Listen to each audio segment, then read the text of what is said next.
Now, let's move over to colonial America. We're talking the 1700s. And in the beginning, there's not a lot of colonists, and people relied on their neighbors. But cities grew, and as the number of people in the cities grew, the number of people in need grew. And the colonies followed the same English poor laws originally. We began in America with the same kind of laws that we took from England, the English poor laws. It was agreed that what was called poor relief, help for the poor, was the public's responsibility, and that where a person lived, the residents, what, quote, parish they lived in, determined who was supposed to help them. You were supposed to pay for the people in your own parish. And beginning, of course, families and grandparents were supposed to be responsible. And children in need were supposed to be apprenticed, sent out to learn a trade.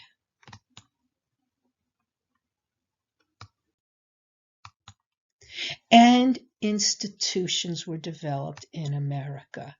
Almshouses, places where the poor would be kept, persons with mental illness, elderly, children, the poor, the disabled, and even criminals would be in the almshouse. As the 1800s moved forward, there were just too many people in need for the local parishes to care for, i.e., that people were willing to pay for their care. So they built larger state institutions and workhouses. In the 1800s is a time of enormous change, for better and for worse. In the beginning of the 1800s in America, most people were living on farms. By the end of the 1800s, most people are in big cities and they're working in factories or trains or just a completely different way of life. So there's massive immigration that happens in the 1800s. Hundreds and hundreds of thousands of people came to America from Europe, from the Middle East, from Asia, all around. The population boomed from people coming into the country. Again, there was the industrialization as people left the farms and began to work in cities, in factories. And the cities became incredibly crowded. So, what kind of problems would all these changes cause? When you have hundreds of thousands of poor people arriving in the country with no English and nowhere to go, there's going to be a lot of suffering. As industrialization took people from the farms into the big cities, there wasn't room for them. They're crowded into tenements, many to a room. As people desperate for work went to the factories could pay them next to nothing. It could be dangerous work, lots of health problems. All of this happened in a very short time. And how did the laws about the poor change?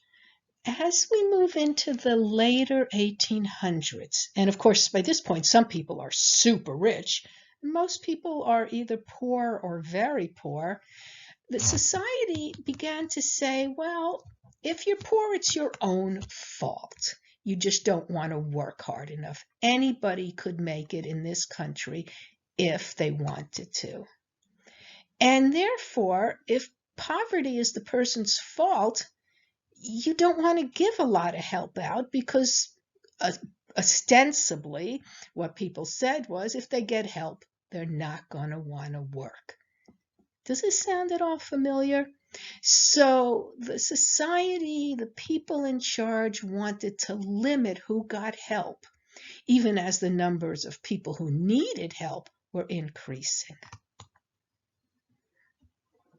And it was determined that the assistance a person got cash or food, should always be less than what they could have gotten if they were able to work. So no matter how little you could make by working, what you got if you were getting help was always going to be less. And that sounds pretty awful, but I want you to realize that that is the same formula that is used today to determine things like food stamps and public assistance. It's always going to be less than you could have ever made by working for the same reason. And in the later 1800s, there were two philosophies about how the government should function that were used to justify these changes. The first was called laissez-faire. And laissez-faire is an economic philosophy that comes from the French phrase, which means to leave alone. And it basically said it's not the government's role to be involved in providing for the poor. The government should not be involved. The other philosophy was called social Darwinism. Now, Darwin was the scientist whose theory of evolution, how animals and ultimately human beings evolved over millions of years, included the idea that as animals evolved, the ones who were the most fit, who were most well suited for the environment would survive and other animals would die off. And these people said, well, survival of the fittest is true for people as well as animals. But just a note, Darwin never said this.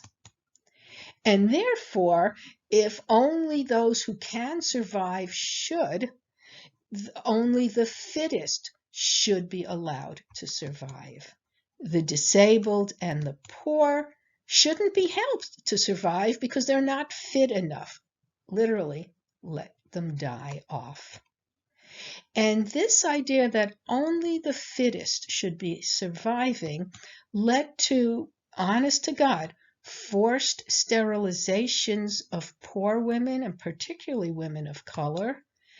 Immigrants coming to this country, if they were sick or they had any kind of disability, were turned around and sent right back to their home country. And of course, the government would reduce any kind of care for those here because they shouldn't be surviving in the first place. Now, there was still a reform and philanthropy movement happening. Not all people approved of these philosophies and these changes. And private philanthropy, private charities stepped in and began creating services. And they built institutions to care for people with mental illness and mental retardation, developmental delays. They built institutions for what were called unwed mothers, delinquent youth, orphans.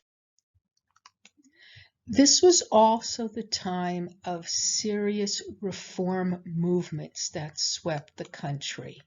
And interestingly, these reform movements were generally led by women, even though women didn't have the vote yet, and they were often led by wealthy women. And they worked to change laws, and they were often successful because they could pressure their wealthy husbands to push that these laws be changed. And some of these laws included outlawing child labor, improving housing conditions so that a building was required to have a fire escape or at least a window in every room. They had laws to make it safer to work, to reduce the number of people who died or were injured in jobs every year. And they began to create their own services, including what's called the settlement house. And the settlement house was literally a building placed right in the poor neighborhoods to help people move out of poverty. And in the settlement house, you might get English classes or child care or health care. And what was important was that this was not some distant institution. This was literally a place right in your own neighborhood. Now let's move into the 20th century. And the big change happens is the Great Depression. It's in the 1930s, the banks collapsed, businesses went bankrupt, and vast unemployment. And it's important to note that this unemployment affected all people, white people as well, and native-born people, so that no one could say it was someone else's fault. Everybody was suffering. There was massive amounts of homelessness, hunger, children on the streets. And the federal government, at the time when Franklin Roosevelt became elected president, decided that the government had to start taking care of all these people in need. Massive change. Up until his election, the government did nothing to help these most Americans who were practically living on the street. And under Franklin Roosevelt's term, we began Social Security, unemployment insurance, what was called relief, which we would now think of as welfare, and the Works Project Administration literally created jobs that the government would pay people to do, and began the Civilian Conservation Corps, which hired thousands of out-of-work young men and put them to work all around the country doing forestry, creating parks, etc. And this is a major change because the government is saying finally and officially that the government is responsible for the well-being of its people. So now let's move from the 1960s to today, and let's go back and revisit those institutions for the mentally disabled. They started with good intentions to take care of people who were unable to take care of themselves. But by the 1960s, they had turned into massive warehouses for people. And this is going to be hard, but I'm going to ask you to watch this YouTube video, which is from the 1960s, when some of the things that were going on in these institutions were first brought to light. So make sure that you've paused here to watch that video. It is very disturbing, and it's completely true, and it's not that long ago. So these institutions had started out with good intentions. They were going to teach people skills. They were going to keep them safe from abuse. But what happened? Take a minute and think about the two things that determine social services. What do people think is the cause of the problem, and how much are we going to spend to help this problem? And I think that you'll see, even in the video, people just didn't want to keep paying taxes to support the need at the level it grew. So people had a great idea.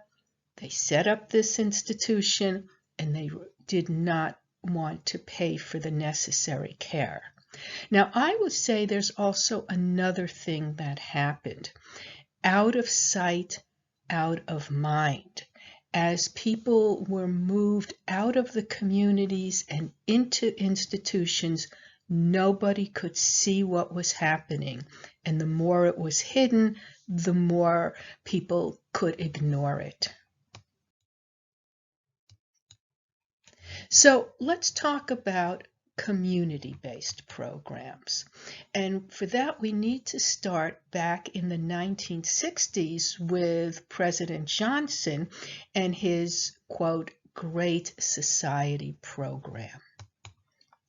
And this was a program, among many other things, that began funding programs right in the community, began the rise of group homes for people with disabilities, an entire institution called Community Action Programs began then.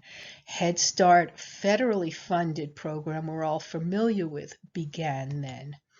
All the anti-poverty programs that we still know had their basis back in the Great Society program. It included job training programs as well, and began a whole time of community programs that actually took on advocacy, demanding services and therefore funding for services. And then there was a backlash by the taxpayers. And a huge movement began probably in the 80s that said we're paying too much taxes. And the reason we're paying too much taxes is because too much money is going to the social services. Now, that, in fact, was never true. It's always been a tiny percentage of the tax rate. And in fact, people's taxes felt high because the super wealthy and the corporations' taxes were lowered. But nonetheless, everybody started to believe this. So they elected local and federal leaders who promised to cut services. And therefore, they started to blame the poor for needing social services. And the idea was people are not taking responsibility for themselves. Now, we saw this way back as far as the 1600s, that people who were able-bodied were punished for not working, and people were expected to work whether there was work available or not, or whether the work paid enough to live on.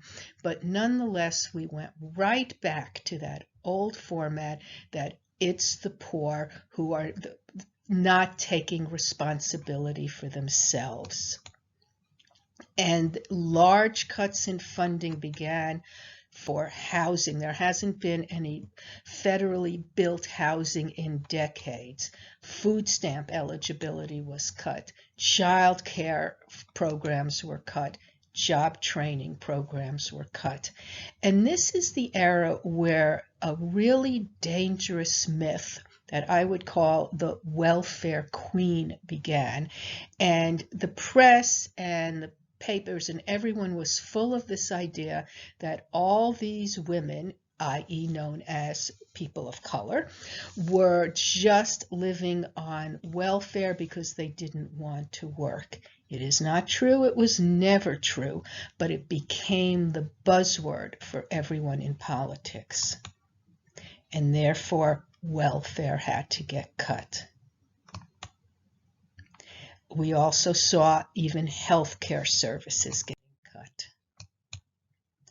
So let's move up to today. Here we are in 2021.